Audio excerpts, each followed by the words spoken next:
Hello and welcome back to the Inside Discgolf YouTube channel, where I like to do power rankings on the MPO and FPO sides of the Discgolf Pro Tour.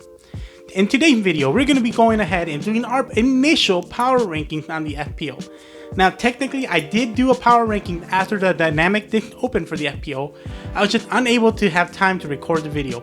So, I will be talking about the movements based on my last week's power ranking. So, if you're unfamiliar with my power rankings, I do them in two sections, my front 9 and my back 9. And as you can see, these are the power rankings I had for the Dynamic Disc Open. Who moved? Let's find out.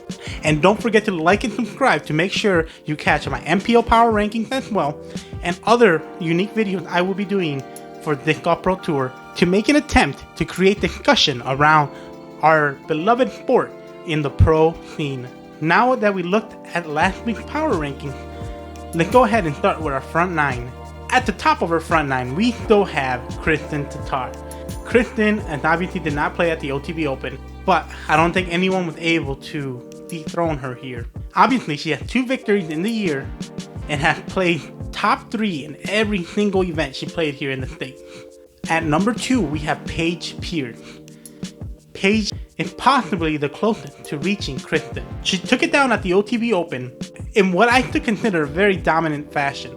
Yes, Natalie Ryan, which we'll get to in the power ranking soon, caught up to her on the final day. But I do believe Paige's lead coming off of day 2 is enough to really showcase how good she is and how she could still be the #1 player in the world right now. She didn't necessarily have a bad last day either. She shot par, which is still really good on that course. But when you compare it to her previous days, it may seem like she shot way worse. But that's how good she is, that she was able to shoot par on the final day and take it down. And I know the course designer said the OTB layout for the FPO was designed for the future of the FPO, like 3 years, 5 years down the road. But with Paige's performance, she still proved she is the present in the FPO division. In third, I have Katrina Allen. Again, there's no movement in my top tier on the FPO side. She took 9th at the OTB Open, and she's obviously one of the best players in the world. Alrighty, let's move on to my next tier in my front 9. We have Ella Hansen topping off the tier. Ella Hansen jumps up 3 spots in the FPO power rankings. She placed 4th at the OTB, and really, this course suits her game. She's obviously one of the furthest throwers out there in the FPO side. With the 4th place finish, she continued her top 5 finish streak for 3 events in a row, placing 3rd at the Dynamic Disc Open and 3rd at Jonesboro. In 5th, we have Missy Gannon, who has no movement at all this week. She's placed 6th at the OTB Open, and distance is not her game, but she's so good on the putting green that she can make up strokes. And in 6th place, we have Valerie Mandujano, who dropped 2 spots this week. She finished 12th at the OTB Open, which is not a bad finish, but with how competitive the FPO division is right now, it was enough to drop her those few spots. This is her first finish outside of the top 10 this year. Now, for my final tier in the front 9, we have Owen Scoggins, Alexis Mandujano, and Jennifer Allen. Now, Owen dropped a spot despite a great performance at the OTB Open. She finished 7th. Again, it's very tough to do these power rankings because we have players that are going way up, which forces players to have to drop even when they perform well. Similar to Missy Gannon, these courses do not suit Owen. She's an extremely talented putter, possibly the best putter in the FPO division, and she's really good at placement shots, but the distance is what sets her back.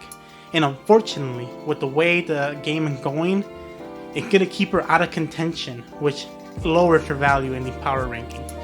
She can place well, but she's going to have a hard time contending for the victory. In 8th, we have Alexis Mandujano.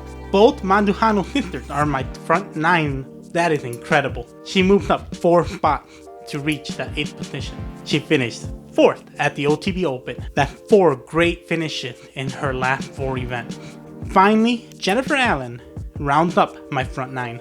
She moved up 4 positions after finishing 7th at the OTB Open. Jennifer Allen is finally doing a longer tour than normal, so we're finally seeing more of her game, and she's just an incredible long distance player. Now, my back 9. Here it is for the week. Do you think any of these players deserve to be in my front 9? Or just not even deserve to be ranked? Let me know down in the comments below. We have Haley King at the 10th spot. Now, we obviously know Haley's a very talented player. She won the 2020 Disc Golf Pro Tour Final, and many people have her as one of the potentially best players in the future for the FPO side. Unfortunately for Haley, she hasn't been able to find her rhythm this year. So I really hope we can see her start excelling in these next few events, because we all love competition and we know that Haley has it in her to be in my front 9. She unfortunately dropped 2 spaces after finishing 23rd at the OTB Open. In 11th, we have Sarah Holcomb. Now, Sarah didn't move any position from last week. She finished 14th at the OTB Open, but she did add a victory in the Silver Series at the Masters Cup.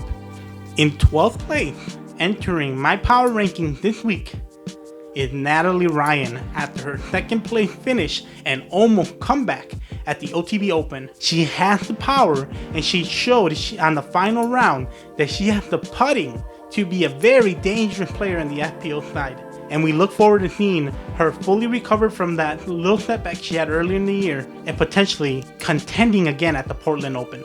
In 13th place, moving up 1 spot, is Holland Handley. She finished 9th at the OTB Open and has 3 top 10 finishes this year. For someone who's not mentioned a lot, Holland improving so much this year. And similarly, Emily Beach moves up 2 spots to the 14th position. She finished 11th at the OTB Open, which was a little bit less than her finish at the Dynamic Disc Open, where she did finish 3rd, but she's been proving a consistency as of lately. Another top 5 finish could push her up the power ranking. Now, unfortunately, we have the biggest drop here at the 15th place. Kat Murch dropped 6 places this week. She finished 18th at the OTB Open, which when you pair it to the 17th place at the Dynamic Disc Open, we see that she's been kind of having a little bit of a tumble as of lately in these latest courses. Now, we know she has good distance, so there must just be something slightly off in her game right now, and hopefully she can improve it and return back to her earlier form. I mean, besides what's happening currently, she has 4 top 10 finishes in the year. In 16th place, we have Juliana Corver entering my power rankings. She finished 3rd in the OTB Open in her first Disc Golf Pro Tour event of the year, and her only other event she had was the Silver Series Masters Cup, where she finished 8th. Juliana has some very interesting statistics if you go look at it from the OTB Open. If it wasn't for her Circle 1 putting, she would have easily won this event. In 17th place, we have Kona Panis. She actually moved up 1 spot this week. She finished 13th at the OTB Open after not being able to finish at the Dynamic Disc Open due to COVID. She's been looking better as of recently, and hopefully Kona again can return to what we saw of her early in 2021. Rounding up my power ranking, we have Lisa Fakin.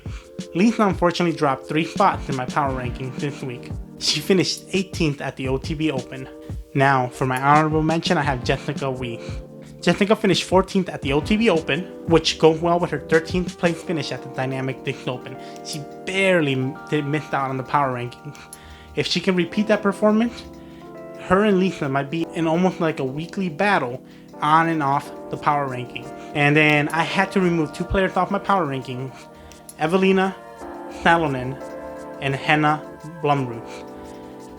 The 2 of the top European players are still doing really well up in Europe, but I'm only doing the Disc Golf Pro Tour right now, power rankings. And since they haven't been here recently, there's no way they can continue defending their spots, and I can't justify their spots until they return this year. So that concludes my FPO power rankings. Again, if you have any discussion on these power rankings, make sure you leave them down in the comments. Make sure you stay tuned for the MPO power rankings, as well as other videos I may post here in the future. I look forward to seeing you guys after the Portland Open, and if you would like to see my prediction for that event, make sure you click on this video right here, because I'm going to go into details with 5 things that you need to know before that Portland Open, because it's currently going on more than likely right now when I post this video. Thank you so much for watching.